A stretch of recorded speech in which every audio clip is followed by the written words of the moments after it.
Criado em 1973 para organizar a política brasileira de vacinação, o Programa Nacional de Imunizações, PNI, completa 40 anos. Em 4 décadas, foram ampliadas as medidas para prevenção, controle e erradicação de doenças preveníveis por vacinas. Desde o nascimento até a terceira idade, todos os brasileiros são contemplados pelo calendário básico de vacinação. Os 40 anos do PNI é o tema do Bate-Papo na Saúde de hoje.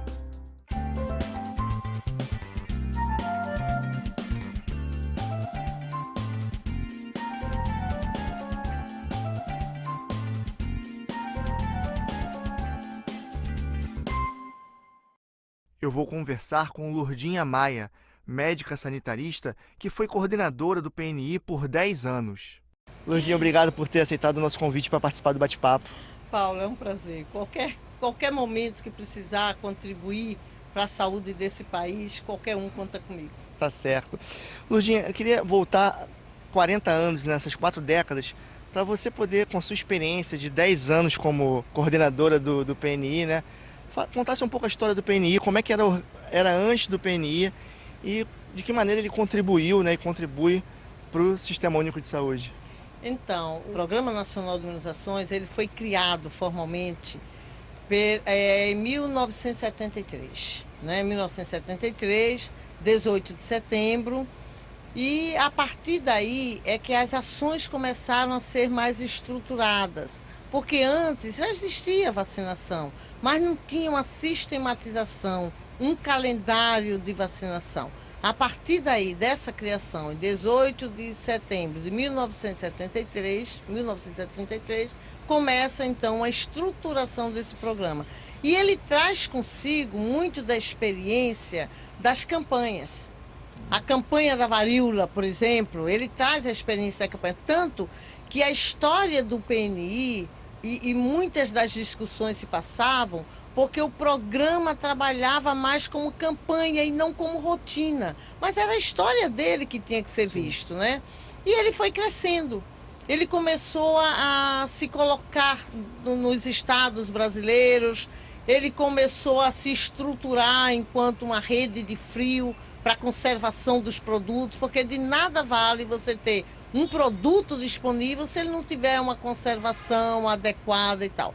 Foi uma construção que a gente pode bater um papo aqui nesse bate-papo de saúde gostoso. Como é que este programa hoje é referência dentro da América Latina, é respeitado pela Organização Mundial de Saúde, como ele é apropriado pela população brasileira, como ele é respeitado e como é que a sua credibilidade está aí. Está com você. Ótimo, já resumiu qual vai ser o nosso bate-papo, né? Então, esse é um programa que ele ganhou a confiança da população, né? A partir dos seus resultados, né? A população confia, toda a campanha está lá com a carteirinha de vacinação e é um programa que todos usam, criança, jovem, adulto, idoso. Agora, foi na população infantil que os resultados foram os mais surpreendentes, né? Então, e por que isso, né? Quando você trata de saúde pública, você tem que trabalhar com custo-benefício, né? E não é só o custo-benefício, mas também a capacidade que o país tem de empregar uma estratégia que não desperdice dinheiro. O que eu quero dizer com isso? O nosso país tem hoje 201 milhões de habitantes e você tem que priorizar a faixa etária que é mais suscetível, onde a doença é mais grave. E aí a gente sabe que onde isso ocorria era em menores de 5 anos. E nisso eu digo que o programa trabalhou muito bem, porque ele foi avançando. Você acabou de dizer que hoje é até toda a população brasileira. Mas você sabe quando é que passou a ser para toda a população brasileira por diário oficial? Não. 2004. Então, um programa que começou em 1973, ele vem ao longo do caminho a caminhar. Olha, tem uma doença que é a rubéola, que é uma doença que toca muito a qualquer pessoa.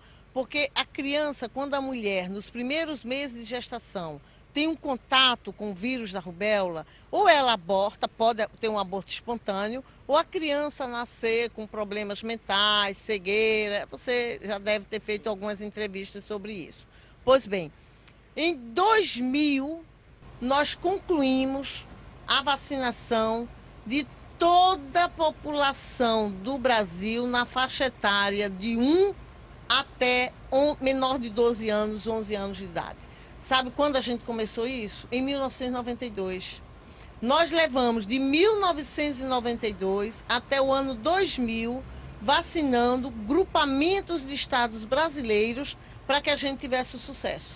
Aí 2001, 2002 a gente vacinou as mulheres. E depois a gente fez há pouco tempo uma campanha e hoje é o homem, é tudo. E hoje nós não temos mais o vírus da rubéola circulando no Brasil, né? O vírus da rubéola, eu não tenho a segurança de te dizer que ele não tem a circulação. Pelo menos são que os dados do Ministério da Saúde... A do sarampo, eu te diria que sim. Porque o último caso de sarampo foi no ano 2000 em Campo Grande, Mato Grosso do Sul. O que eu posso te dizer é que ela está controlada. A gente não tem caso. Até o próprio sarampo, quando a gente tem, são casos importados. Sim. Ou seja, o vírus, o genoma do vírus... Dentro do território brasileiro... Não é brasileiro. Ele é... Aí vem um outro assunto que é super interessante, que é a globalização. Sim, é verdade. Né? Quer dizer, o Brasil... Como é que a gente dá conta disso? Como é que a gente dá conta disso? Nós temos mais de 13 mil quilômetros, eu acho que é esse número, se eu não estiver enganada, de fronteira. Aí você pega o Acre, aí pega a Bolívia, pega Paraguai, pega tudo aquilo ali. Como é que a gente faz isso? Como é que o Brasil trabalha quando ele tem um calendário robusto, com muitas vacinas, e a gente encontra companheiros, irmãos de Bolívia, de Paraguai, que não tem um calendário igual? Nós falamos aqui de sarampo, de rubéola, mas a grande marca do PNI que a gente pode identificar realmente foi o combate à paralisia infantil. Hoje nós temos o Zé Gotinha, que é um personagem tão famoso entre as crianças, né? O compromisso da população, da mãe, do pai, de levar a criança por ter medo daquela doença que em 1977 ela teve uma epidemia no sul do país, né? Queria que você falasse um pouco dessa relação, né? Então, esse aqui é o livro dos 40 anos do PNI, né? Você falou uma coisa agora que me despertou um comentário. Você está falando que a população, e é verdadeiro, levava os seus filhos com medo da paralisia infantil, como quando teve também na década de 70, a meningite, levava com medo da meningite e tal. Olha a coisa sensacional. Hoje a população procura o programa não por medo, mas pela consciência que tem da necessidade de vacinar seu filho. É verdade. Você já imaginou o que é uma mudança de cultura? Quer dizer, esse programa é uma estratégia de governo, é um programa de governo, mas a sua estratégia, ela saiu das mãos do governo, ela veio para a sociedade. A sociedade entendeu o quão importante é esse programa para ela e ela protege esse programa. Eu sou fã do programa. Eu tenho um depoimento aqui do Reinaldo Martins, lá de Biomanguinhos, que ele fala exatamente sobre isso, né? Porque a população, ela se apropriou realmente como um direito, né? Um bem, né? Um bem. O Programa Nacional de Imunizações é um orgulho do país. E ter direito à vacina é mais ou menos como ter direito à educação, como ter direito à água potável, a saneamento. É um direito. E as pessoas incorporaram essa ideia de que ter acesso a vacinas de boa qualidade, a todas, faz parte dos direitos da cidadania. Fantástico. O doutor Reinaldo, ao falar sobre cidadania, é isso. O que é ser cidadão? Né? Ser cidadão é você ir às ruas, é você pedir os seus direitos, mas é você também exercer esses direitos quando o poder público lhe dá. Então, quando o poder público diz, tem vacina de qualidade, está nos centros, estão ali, essa população tem que fazer a sua parte. E é isso que ocorreu dentro do programa de imunizações, com o programa de imunizações no Brasil, que o doutor Reinaldo cita. Essa população entende e apreendeu esse objeto de imunizações como dele. E aí ele vai, ele procura, ele leva o filho, ele reclama se falta vacina. A gente só quer que isso cada vez mais se faça presente no nosso país. Porque é graças a isto que nós derrubamos, ela contribuiu para a queda da mortalidade infantil no nosso país. Né? São várias ações que levaram a uma queda da mortalidade infantil. Porém, o Programa Nacional de Imunizações, o Programa de Vacinação Brasileiro, com certeza tem uma contribuição muito grande. Agora, a gente está falando do sucesso de adesão, né, da vacinação para o público infantil. Agora, a gente teve campanhas para gripe, para hepatite, que não tem o mesmo sucesso, né, no público adulto. O Ministério da Saúde tem até uma certa dificuldade para conseguir a adesão, né, bater a meta. Por que acontece isso? Então, hoje, o programa de vacinação da influenza, a gente atinge meta. A gente supera, inclusive, as metas. O que ocorre é que nós não temos vacinação, não temos vacina em quantitativo suficiente para vacinar toda a população brasileira. Quem nos diz quais são as cepas que estão circulando no nosso país vem da OMS. Eles dizem isso mais ou menos em setembro. E aí o que ocorre? Na época que a vacina fica pronta, muitos estados, e principalmente a região norte, já está com circulação do vírus provocando a doença. E aí a pessoa toma a vacina quando já está com ela incubada, outros vírus estão, e diz, a vacina não serve. Fiquei doente por causa da vacina. Exatamente. Gente, é vírus morto, picado, triturado, ele não provoca a doença. Agora, pode ocorrer isso. Então, o fato da gente chegar com a vacina numa época que o Brasil deveria estar vacinando final de ano, janeiro, por aí, a gente começa em maio, e o outro é de não ter a vacina para vacinar toda a população brasileira. Então, o que a gente faz? Aquilo que eu te falei no início, que é o grupamento de maior risco. Então, agora a gente já tem as crianças, eu acho que são menores de 2 anos, ou menor de 5, não tenho certeza. A gente já tem as gestantes e tem os idosos e todos aqueles que tenham doenças como hipertensão, diabetes, etc. e tal. Agora, em relação a que você fala da hepatite, eu queria falar e fazer um apelo. A primeira vacina que surgiu, que poderia evitar o câncer, foi a vacina da hepatite B. Porque o vírus da hepatite B causa câncer de fígado. Agora a gente tem a de HPV. E a vacina de hepatite B é produção brasileira. É o Butantan. Qual é o grande problema que a gente tem? Primeiro, que para você ficar protegido, você tem que tomar 3 doses. Essas 3 doses não são mês a mês. É uma hoje, uma daqui a um mês e a terceira com 6 meses. Aí, eu daqui a pouco te pergunto se tu já foste vacinado. A forma de transmissão é a mesma de AIDS. Né? É por seringa, por agulha, ato sexual, etc, etc. É a mesma coisa.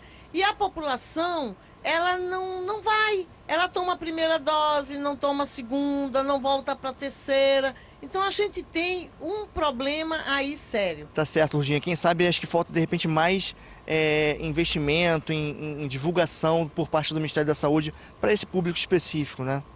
Eu te diria uma coisa. Falta a gente falar a linguagem desse público específico.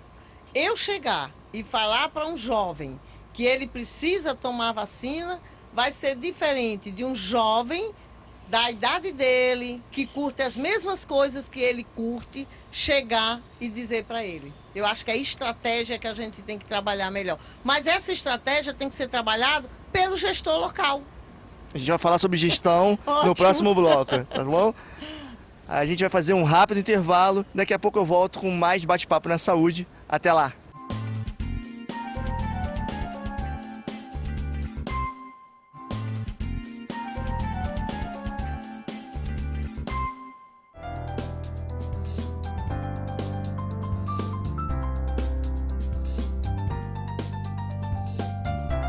O Bate-Papo na Saúde está de volta. Estou conversando com Lourdinha Maia, médico sanitarista, sobre os 40 anos do PNI, o Programa Nacional de Imunizações.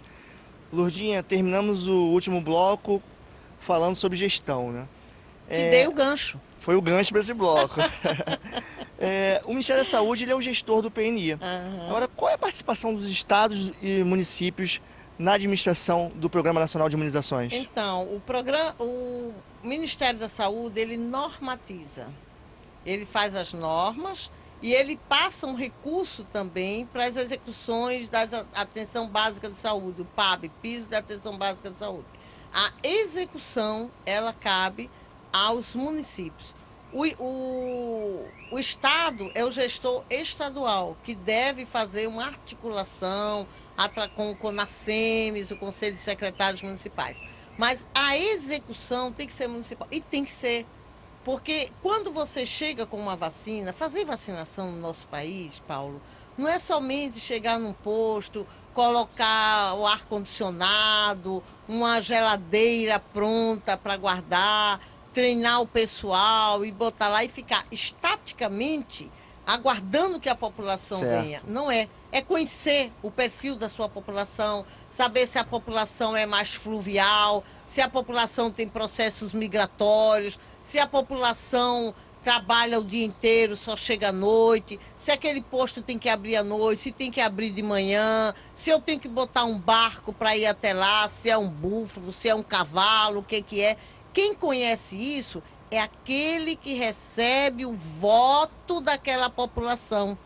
Época de eleições, eles encontram todos os seus eleitores, com absoluta certeza que eles encontram. E o Ministério da Saúde ainda determina uma meta e o gestor municipal tem que cumprir. Não é uma tarefa, é uma tarefa complicada, né? É, porque se eu não estiver enganado, e acho que não estou, eles têm que obter 95% de cobertura para as vacinas, ou seja, se eu tenho 100 crianças naquela faixa etária para receber aquela vacina, 95 tem que receber aquela vacina. As outras 5, a gente acredita que ela esteja protegida pela quantidade de crianças vacinadas e aí você impede o vírus, no caso de vírus, de estar circulando. Acho que o grande sucesso do PNI também se deve muito à parceria, né? Total. Inclusive de um estado ajudando o outro, um estado que tem mais condições, Essa né? é uma história bonita. Você tem uma história para contar sobre isso? Essa é uma história bonita. Cheguei no PNI em 95. Eu lembro das caras, não vou dizer aqui, das pessoas quando viram, porque o que é que essa mulher vem fazer aqui? Pô, falando ainda meio nordestino e tal, né? E aí tinha os estados importantes, estado do Sul, os estados do Sudeste, e tem aqueles estados da região Norte, mais e tal. E como é que a gente fez? A gente começou dizendo, bom, São Paulo, eu cito São Paulo porque eles sabem que eu cito sempre. São Paulo, eu não vou nem visitar o estado de vocês sabem tudo. Agora eu tenho o Acre, que precisa da ajuda de vocês. Vocês podem me ajudar? Pode me ajudar? E aí a gente começou a fazer essa troca de saberes. Então São Paulo adotou o Acre, o Paraná foi adotar, acho que foi Alagoas e tal. E aí foi uma troca de saber. Nesse livro dos 40 anos, eu conto um pouco dessa experiência vivida. E essa troca de saberes levou a quê? A que não houvesse um constrangimento de quem estava recebendo, nem de quem estava dando. Porque a gente não é uma página em branco. Todos nós temos conhecimentos para dar, para trocar. E foi isso que aconteceu. E acaba funcionando como elemento agregador, né? Agregador, claro. Esquecendo as diferenças políticas. Depois que a gente terminou essa parte, aquele grupo se criou, então, um grupo de supervisão. E aí ficou tocando. Agora, Lourdinha, a parceria público-privada também é um fator importante para o sucesso do PNI. Eu tenho aqui um vídeo do Renato Kifuri, ele é presidente da Associação Brasileira de Imunizações. Queria que você assistisse aqui um pouquinho. Trabalhar em parceria pública e privado significa respeitar os principais passos que existem entre a produção, a difusão do conhecimento e o indivíduo que recebe a vacina ficar protegido. Esse é o nosso papel, trabalhar em função de parcerias onde se estabeleça o melhor resultado e a saúde da população saia sempre ganhando. Então, o Kifuri fala o que ele faz muito bem, né? que é integrar os diversos atores. E eu vejo essa participação público-privada como uma participação salutar, desde que dentro da ética, né, respeitando os valores e fazendo eticamente toda essa parceria. Essa sociedade brasileira de imunizações, ela age assim. E uma das grandes contribuições que ela dá é através dos cursos, as capacitações, os encontros que ela promove. Eles agregam valores, agregam conhecimentos e ajudam, então, a capacitação do pessoal que trabalha, desde o coordenador estadual, municipal, ao pessoal de sala de vacina. Que foi uma coisa que eu não falei, eu estava aqui refletindo quando eu falei do programa de estratégia da família, mas antes dele tem um que está na sala de vacinação que você não sabe o nome, Paulo. Eu não sei, mas que ele é fundamental. É o anônimo vacinador. Aquele que a gente não sabe o nome, que às vezes está ali com dificuldades, que não ganha bem, mas que tem um amor tremendo pelas crianças, pelo programa de imunizações, que pega barco para ir pegar essas crianças. Esse é o anônimo vacinador. Se sente responsável, né? Ele se sente responsável, ele tem compromisso, ele se tatua do programa de imunizações. Não é vestir a camisa. Vestir a camisa você tira e joga fora. Ele se tatua. Você falou que se preocupa com essa influência da iniciativa privada dentro do público, né? Agora, na sua avaliação, até onde eles podem ir? Não, eu não me preocupo. Eu digo que ela pode acontecer desde que dentro da ética. Mas até onde vai esse limite? Até onde a ética manda. Você faça respeitando o espaço de cada um, né? Você não pode substituir o poder público. O poder público tem o seu papel e o privado tem o seu papel. No que é que o privado pode ajudar o público e no que é que o público pode contribuir para a melhoria do que o privado também está fazendo. Então, sabendo trabalhar isto, porque, gente, não dá, a gente está falando de imunizações, então vamos focar nisto. Não dá para fazer um programa como este, que hoje representa o que todos nós sabemos para o nosso país, se nós não trabalharmos com parceria. Isso é fundamental. E eu acho que isso é reconhecido. Agora, nessa parceria público-privada, além dessa parceria que a gente acabou de falar agora sobre a capacitação dos profissionais, né, de saúde do sistema público, também tem importância na produção de vacinas. Hoje o SUS ele oferece 25 vacinas para a população, 96% são produzidas pela iniciativa pública, né, pelo poder público, como instituições como a Fiocruz, Biomanguinhos aqui da Fiocruz. E o Carlos Gadelha, que ele é secretário de Ciência e Tecnologia do Ministério da Saúde, ele dá um depoimento sobre isso. Vamos assistir aqui um pouquinho. O PNI é um marco dentro da política nacional, porque talvez tenha sido o primeiro movimento que associou o acesso com a crescente produção e a inovação no país, que faz parte da soberania. Começou com um programa de imunização e logo se mostrou que se a gente não tivesse uma base tecnológica e uma capacidade de inovação no Brasil, nós seríamos dependentes e não poderíamos ser soberanos. Hoje nós somos soberanos na área de vacina, produzimos 96% das vacinas do PNI no Brasil. A Fundação Oswaldo Cruz, o Butantan e outros produtores públicos têm papel decisivo. E eu posso dizer que é um exemplo o mais marcante da interação entre a política de acesso e a política de inovação no país. Fantástico. Eu não tenho nem o que comentar o que ele fala. Eu tenho para contar alguns fatos. Por exemplo, quando você fala de 25 vacinas e tal, eu recordo que o primeiro calendário de vacinação, que foi de 1977, tinha 4 ou 5 vacinas, só 4 vacinas, né? E hoje a gente chega com esse quantitativo de vacinas aí. Quando ele fala aí, o Carlos Gadelha fala da soberania, eu lembro que a gente, quando discutia com os coordenadores, a gente dizia, é questão de segurança nacional. Nós sempre usávamos isso. Ter vacina no país, a guarda da vacina, é uma questão de segurança nacional. Tanto que toda vacina nossa é guardada até hoje dentro de um quartel aqui no Rio de Janeiro. É segurança nacional mesmo. Então, essa estratégia de inovação tecnológica que está hoje sob o comando do Carlos Gadelha, ela é importante para o nosso país. É preciso que a gente tenha a capacidade de produzir para proteger a nossa população. Para garantir o abastecimento. Né? Garantir o abastecimento, proteger todas as estratégias que estão aí e tal. E é isso que ele vem no comando aí da Secretaria de Insumos Estratégicos, que é o final do nome, né? Um nome longo, né? É verdade. Secretaria de Ciências, Tecnologias e Insumos Estratégicos. Agora, eu tenho um filho pequeno, já tomou várias vacinas, e eu escutei do pediatra dele, ele falando que as vacinas do SUS, elas são mais confiáveis do que as vacinas produzidas pela iniciativa privada. É isso mesmo? É complicado, ou talvez o que ele quisesse dizer é de que antigamente, eu acho que essa é uma história que remota ao antigamente, porque hoje, com a parceria, como falou o Kifuri, o Renato Kifuri, a parceria entre o público e o privado é a transmissão de conhecimento, é a ética, é o comprometimento, é o respeito com essa população. Então, hoje em dia, a vacina que é guardada, que a produção a gente compra também, você disse mesmo, 96% produção brasileira, os 4% vem do fundo rotatório da OPAS, que é abastecido por outros laboratórios.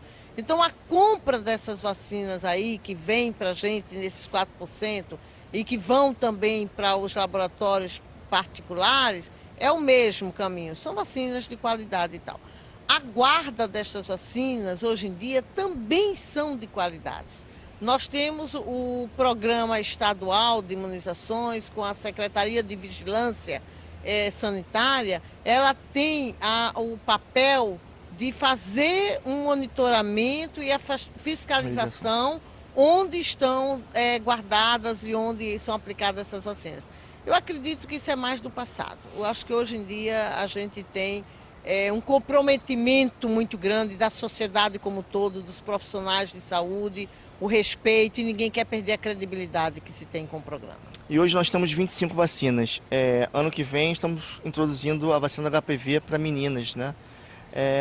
Quem determina qual é o momento dessa vacina entrar no calendário ou não? Como é que é determinado isso? Porque a vacina do HPV já é um pedido da população de longa data, só agora entrou, né? Como é que funciona isso? Eu posso te contar que a gente depois passou a fazer uns estudos de custo-efetividade com uma pesquisadora, a doutora Maria Novaes, da USP.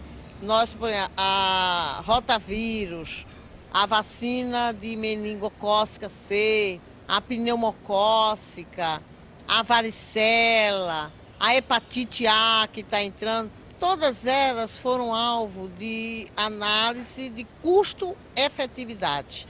E aí você vê o que é mais efetivo dentro de uma política de saúde pública e você começa a priorizar a entrada dessa vacina. Se você fizer um olhar em cima das coberturas vacinais, você vai verificar que ela vai crescendo paulatinamente.